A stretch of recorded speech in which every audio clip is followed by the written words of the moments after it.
that willingness to have it all show up is the difference. We're taking ourselves out of resisting. We're taking ourselves out of reaction. And in that, we're putting ourselves into action. The action of enjoying an ease-filled, exuberant expression and abundance in our living. How does that show up? Well, that's the beautiful part. This is not about you controlling it into showing up. This is about you say this phrase, all of life comes to me with ease and joy and glory. And the universe and consciousness, that which connects you with all things, allows it to show up in that way because of your request. It's asking, you shall receive, actualized.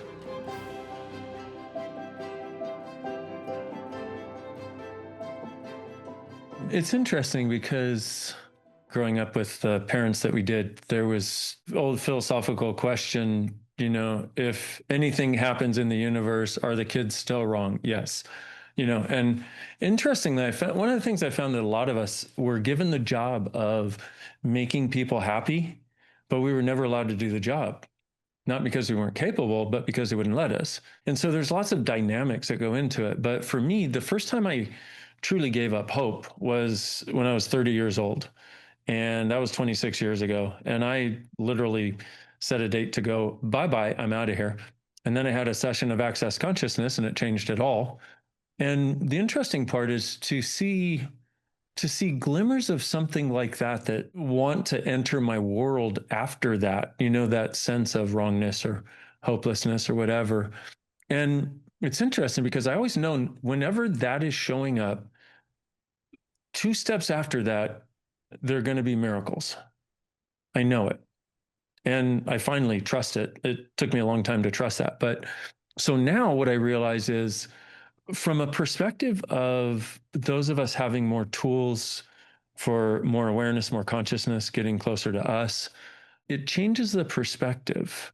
And it changes the perspective from, I feel all this wrongness, so that's everything that I need to deal with. That is the most prevalent element of my life, to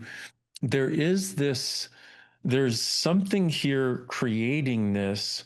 What awareness am I having? What does it take to get to the awareness? Because awareness always creates lightness. And then what does it take to go beyond the lies and actually have the choice to access what's true for me? And when you start to access what's true for you, the wrongness goes away. That's one sentence that, it sounds very logical if you just take that one sentence, but the way people are wired, even that one sentence probably doesn't make sense. It's functioning from something that is not true for us that creates the sense of wrongness that a lot of us live with. And I want to say one other thing is, if you have this sense of wrongness a lot, you're not alone and you're not wrong.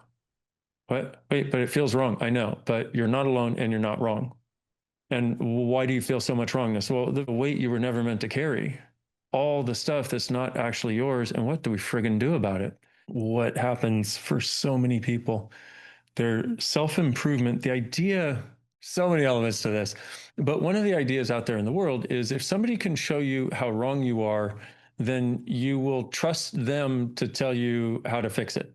What a weird world. And you'll see that, like even in like one of the huge things of marketing, find their pain and talk to them about their pain and tell them how you'll solve their pain. And I'm like, wow. And for me, it's like, if I can start out by at least inviting you to the possibility that you're not wrong and you never have been, and then give you some stuff to get you to have more of that, then I'm succeeding. So I've got a totally different perspective. I don't want you to go into judgment of you so you'll come and do my stuff. Like, it's like, my stuff is about getting out of judgment of you. Like, it's like, what a weird thing it would be to be like, hi, let me put you into more judgment of you so you can come do my stuff and get out of judgment of you. It's like, what? Hi, paint yourself black so we can paint you white. Like, what are we talking about here? So I have a totally different perspective, and access consciousness is about that lightness that comes when you access what's true. And the whole idea is empowering you to know that you know. You're not as effed up as you want to be and as effed up as you think you are. You're living in a world in which what if this reality isn't yours? What if you're here and maybe you sometimes wonder, how did I get here? And if I'm here, why am I here? If this is all there is, why am I here? And I've asked that question many, many, many times. And this, in a sense, is it's like the hidden wizard's guide to navigating reality, because you're a wizard, and when you try to pretend to be a muggle, things don't work out for you as well as they could and should.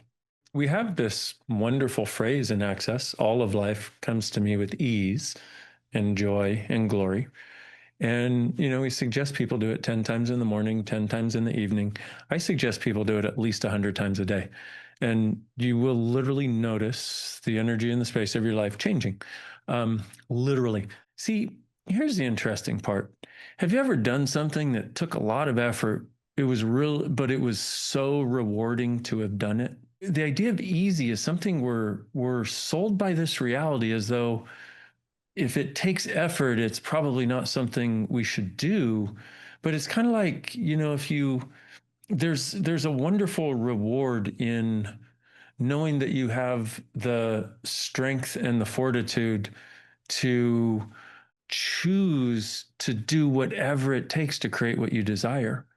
And the interesting part is when you're on that path of creating whatever you desire, it doesn't, it's, it has no relevance to, is this easy? Like, no matter what it takes, I'm going to do this and create this.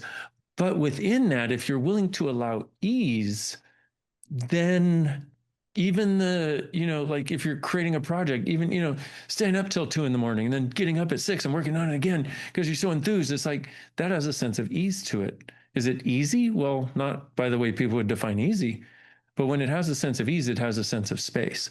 And so this idea that everything should be easy, that a lot of people seem to have adopted somehow, is basically this idea that we should be lazy.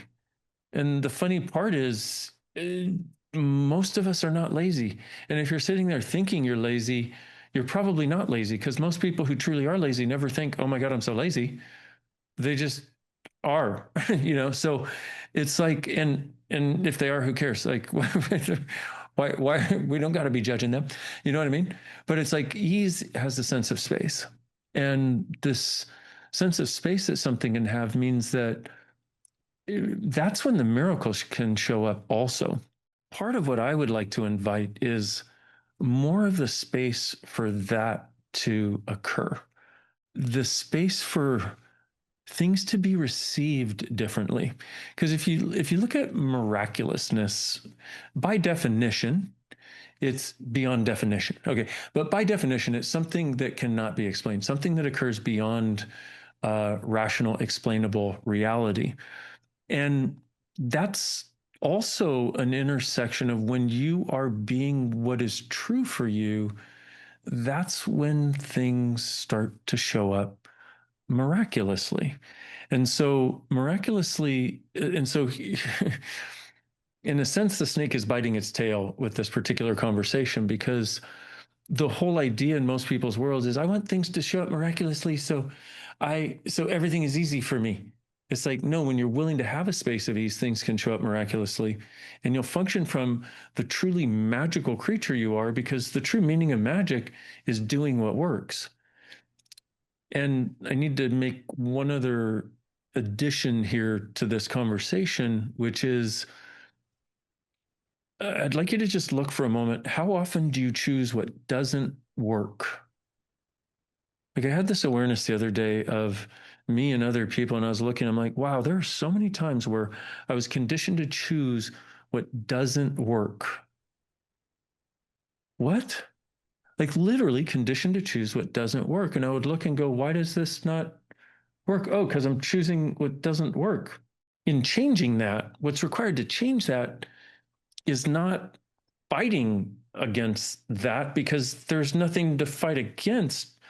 What changes that is us opening up to be a space in which we're willing to be and receive from a different spaciousness than we were before.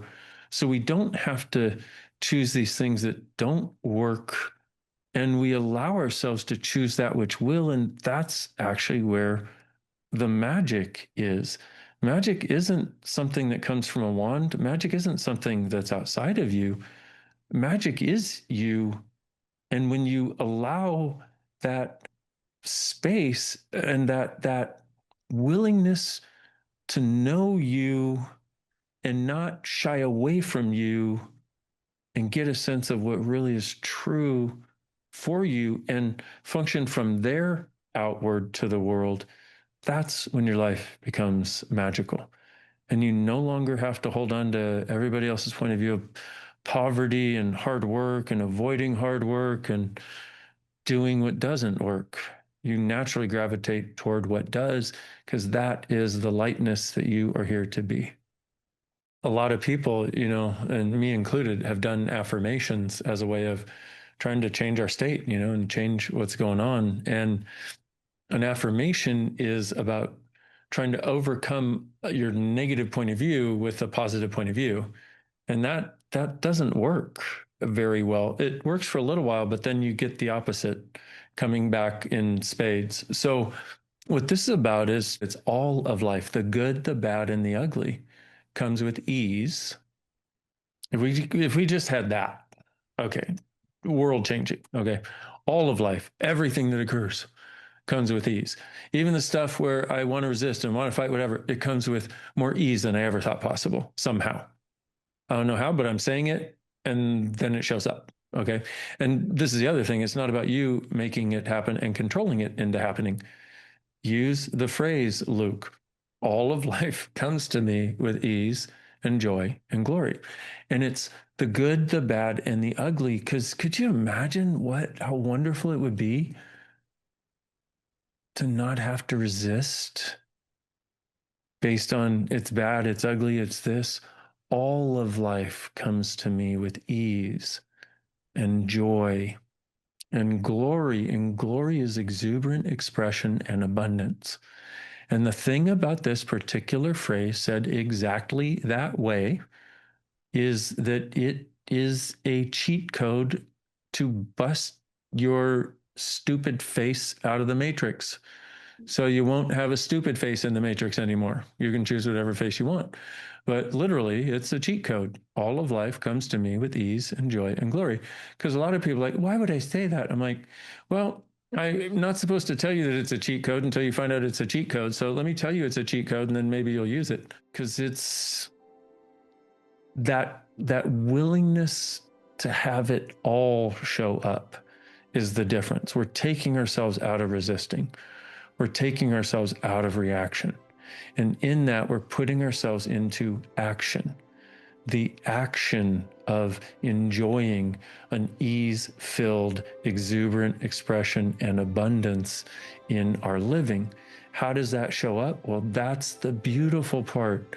This is not about you controlling it into showing up.